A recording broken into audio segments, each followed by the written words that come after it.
Today we're going to be learning about logs and exponentials. So I'm going to teach you the basics about logarithms and exponentials. So for example, the inverse of y equals 2x can be defined as x equals 2y. And the inverse of y equals bx would be x equals by. The logarithm function, the function y equals log b of x, where b is not equal to 1. So log b of x would be a parent graph of the function. And then the second thing is exponentials, which exponential function is a function like y equals 5x, where the base is the constant and the exponent is the independent variable. So I'll show you how it's written. It is y equals 5x. And that would be an example of the exponential function right there. So, the logarithmic equation contains one or more logarithms. So some of the properties when you're doing logarithms would be when adding logarithms, you would multiply the exponents. So when subtracting logarithms, you want to divide the exponents. And when you're setting logarithms equal to each other, the logs will cancel each other if they have the same base. And the exponents are equal to each other, and then you just solve for the variables. Logs with no base automatically have the base of 10. So if it has log and no base at the bottom of log, it would just be log 10, and you just set the two on the side equal to each other. So my partner is going to explain to you some other rules that we've come up with for logs. So I'm Spencer, and I'm going to continue. Kiki was just talking about how when the logs have no base, they're automatically 10. Well, when the bases of the logs are not equal, what you would need to find is the LCM.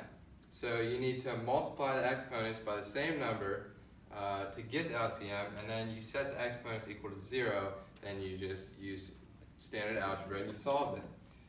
And then also, with a logarithmic function, if the base is b, then the inverse of the exponential function would also have the base of b.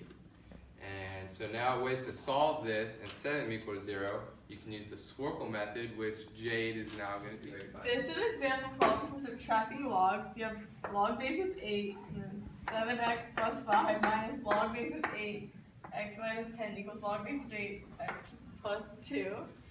And to solve this, you have to bring these two down and divide them by each other. So you have log base of 8 with 7x plus 5 over x minus 10 equals log base of 8, x plus 2. Because when you subtract logs, you divide them.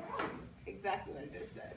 And then you just go ahead and take out the log 8, and then you just bring everything down, that's the answer.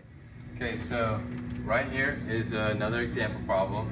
And what we're going to do here is, since both of these have the same base, the log 2, what we can do is, since it's addition, we can multiply these together.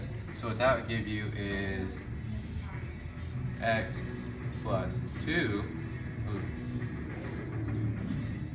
and then multiply by 3. So you distribute that 3 out, which would then give you 3x plus 2. So now we're going to be doing another example of a log problem, but right now we're going to be setting them equal to each other. So right here what we have is, I'm going to say log 12x minus 7 equals log 3x plus 11. And so, just like I taught in the beginning with properties, when the log does not have a base, it's automatically a base of 10. So I'm just gonna add the 10s right here. Log base of 10. And so then what you're gonna do basically is bring down these two and set them equal to each other. So it's gonna be 12x minus 7 equals 3x plus 11, right? And then you're basically just gonna solve it like basic algebra. So we can add the 7. So that'd be 18, 3x. And then if you want, for saving space, you're just gonna subtract 3x from the 12x. So what you should end up with is 9x equals 18, which divide by 9, x would equal 2. And that is how you would solve setting logs equal to each other. Another example with one that would have no solution could be 8 with an exponent of x equals -3. Since it's not in the logarithm form, you would squircle it, so it would be log base of 8 -3 equals x. And this would have no solution because you can't have a -3 base. Okay, so for example number 5, we are going to use bases that are not the same. So for the equation it would be 1/27 equals 9 5x minus 7. So since we'll need to get the bases, they both can be the same base of 3. So it would be 1/3 square root 3 equals 3 square root 2 5x minus 7. And since it's not the same, you can do opposite where the exponent becomes negative. So it would be 3 -3 equals 3. And since these are all exponents, you can distribute them. So it would be 10x minus 14. And since they both have the same base now, you can make these equal to each other to figure out what x will be.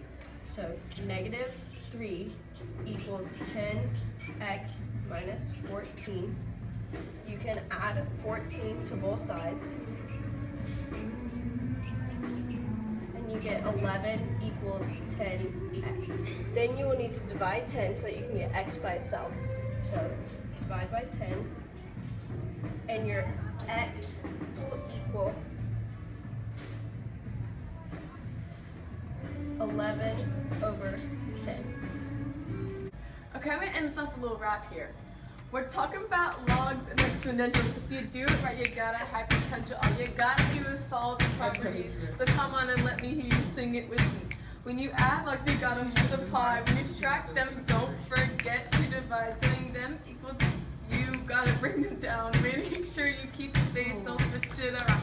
When you want to swirl, you gotta switch the base. Take the number that it equals and they will both replace. Don't forget in log functions, b can't equal 1. You just learned some log props, so sing it, it's really fun.